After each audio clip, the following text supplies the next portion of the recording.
Isang misteryosong sakit, mga sangkay, kumakalat ngayon doon sa bansang Africa at balitang-balita ito ngayon sa international. Ano ang misteryosong karamdaman na pinag-uusapan ngayon sa buong mundo at gaano kadelikado ito?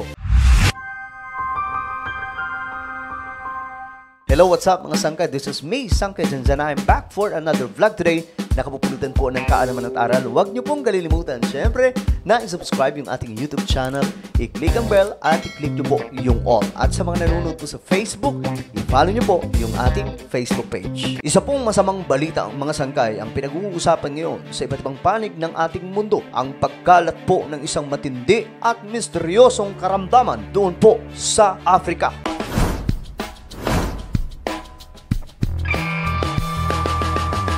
Isa pong misteryosong karamdaman mga sangkay ang sinasabing kumakalat po ngayon doon po sa Africa. At ngayon nga mga sangkay, ayon po sa report, mahigit 100 na po mga tao ang sinasabing pinatumba ng karamdamang ito mga sangkay. Ibig sabihin, delikadong-delikado ito sa lahat ng taong tatamaan. Ayon po sa Democratic Republic of Congo mga sangkay, itong misteryosong karamdaman ay ilang linggo na mga sangkay na nananalasa sa kanilang bansa. Ang tanong tuloy po dito mga sangkay ng maraming tao sa buong mundo, may panibago na naman bang pandemic na paparating? O ito na nga ba ang sinasabi mga sangkay ng mga scientists na Disease X?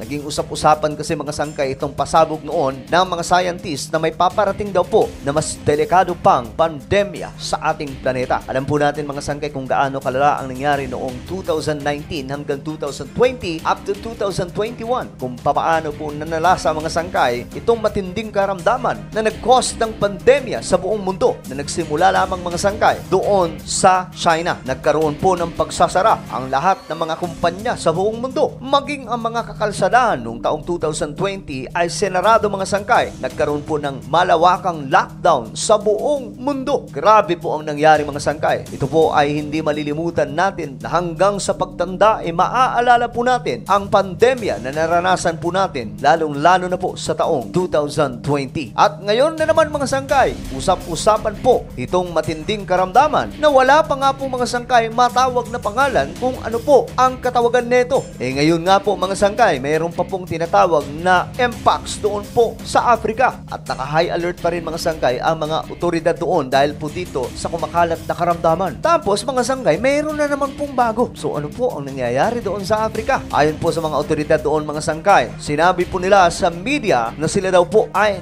naka-alerto. The cases are centered in the country's southwestern province of Kwango, where at least 376 daw po na mga tao ang nagkaroon mga sangkay ng karamdamang ito since late October, according po sa balita mga sangkay at information na inilabas. Ayon po sa report mga sangkay, karamihan sa mga nadali o mga nabiktima mga sangkay ay nakakaranas ng lagnat, pananakit ng ulo, matinding ubo at anemia. Yan po ang mga sintomas mga sangkay na kung saan tinatamaan po ang isang tao ng ganitong klaseng karamdaman. At ayon po sa report, nakataas ngayon ang general alert sa Congo dahil sa isang misteryosong karamdaman na may sintomas na parang trangkaso na kaya pong magtumba ng tao mga sangkay. At sa tindi ng tama ng karamdamang ito, mahigit 100 na po na tao mga sangkay ang pinatumba. Ano ba ang meron mga sangkay sa kumakalat na karamdamang ito? Pero alam nyo mga sangkay, pag pinag-usapan po natin ang salita ng Diyos, talagang hindi po nagsisinungaling ang Biblia na sa huling mga araw magaganap nga po mga sangkay ang mga ganitong klaseng karamdaman. Pagkalat mga sangkay ng iba't ibang klaseng sakit sa iba't ibang panig ng ating mundo na isulat po yan sa Biblia. Ito po ay tinatawag na pestilences. Sa Book of Matthew, mababasa po natin mga sangkay dyan ang paglaganap ng kasamaan sa buong mundo at iba't ibang klaseng kaguluhan na magaganap sa ating planeta, kagaya na lamang po ng mga digmaan, taggutom, mga sigalot ng mga bansa, mga kalamidad, at kasama po sa nabanggit mga sangkay sa Book of Matthew ay itong tinatawag na pestilences. Ang pestilence mga sangkay, kung titingnan po natin sa mga dictionary, mababasa po natin na ito po ay tumutukoy tungkol sa karamdaman na nagkukos po ng malaking problema sa buong mundo, kagaya na lamang po ng epidemic kung sa ilang mga lugar pa lang ng mga bansa nangyayari ito, at matatawag na po siyang pandemic kung ito po ay kakalat na sa iba't ibang panig ng ating mundo. Ang pestilence mga sangkay na tinutukoy sa Biblia ay isang napakalaking problema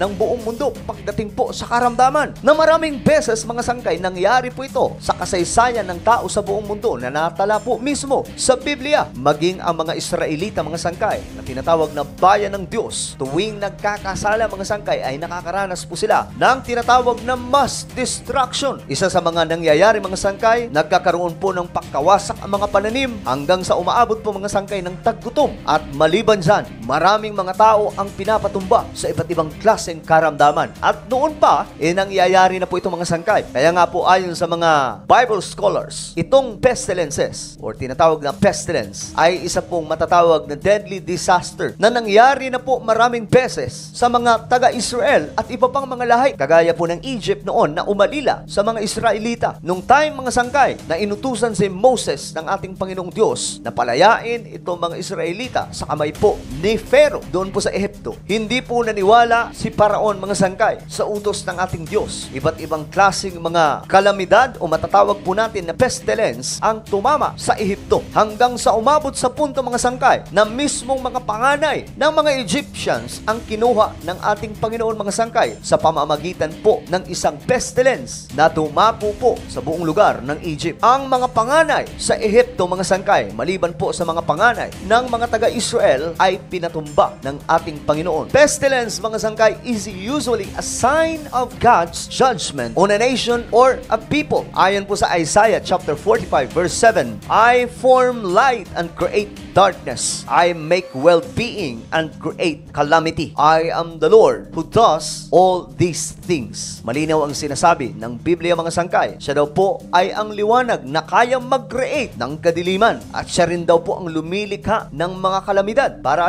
i-judge ang tao. Tandaan po natin, itong mga nangyayari sa ating mundo mga sangkay ay hindi po naganap na parang biglaan lamang o aksidente mga sangkay. Hindi po ganun. Lahat na nangyayari sa ating planeta ay nagbabase po tayo sa kung ano ang sinasabi ng Biblia pagdating po sa Bible prophecy. Itong mga nagaganap na mga kalamidad sa ating mundo at paglaganap po ng kasamaan, kasama na po dyan mga sangkay, itong mga kumakalat na iba't ibang klaseng karamdaman, ito po ay part ng judgment ng ating Panginoon at paparating po tayo sa punto ng pagbabalik ng ating Panginoong Hesus. Hindi po biro itong nagaganap ngayon sa ating planeta. Biruin nyo mga sangkay, hindi po halos mabilang ngayon ang iba't ibang klaseng karamdaman na nadidiscover sa buong mundo. Kung kaya't itong mga scientist ay nag-aalala mga sangkay na ayon nga po sa kanila, posible daw po anumang oras o anumang mga taon magaganap po ang isang pambihirang pandemic sa ating planeta at ito daw po ay dapat paghandaan ng sangkatauhan, lalong-lalo na po ang mga gobyerno ng buong mundo. Isa sa mga nakaranas na ito mga sangkay pagdating po sa pestilence ay ang bansang Israel, ang mismong bayan ng Diyos. Ayon nga po sa 2 Samuel chapter 24 verse 15, So the Lord sent a pestilence on Israel from the morning until the appointed time, and there died of the people from Dan to Beersheba 70,000 men. Biruin yung mga sangkay kung kaano po ang pinatumba ng mga tao at that time na bumibilang po ng 70,000. Noong unang panahon pa po yan mga sangkay. Napakarami na pong bilang yan sa panahong yan. Ito po ay part ng judgment ng ating Panginoon sa tuwing nagkakasala po noon ang mga Israelita. Ang tanong dito mga sangkay, dapat nga bang katakutan nating mga Kristiyano o mga mananampalataya na naglilingkod sa ating Panginoon itong mga ganitong klaseng karamdaman ngayon na kumakalat o umuusbong na didiscover ng mga scientists sa iba't ibang panig ng ating mundo? Ayon po sa Psalms chapter 91 verse 5, You will not fear the terror of the night, nor the arrow that flies by day.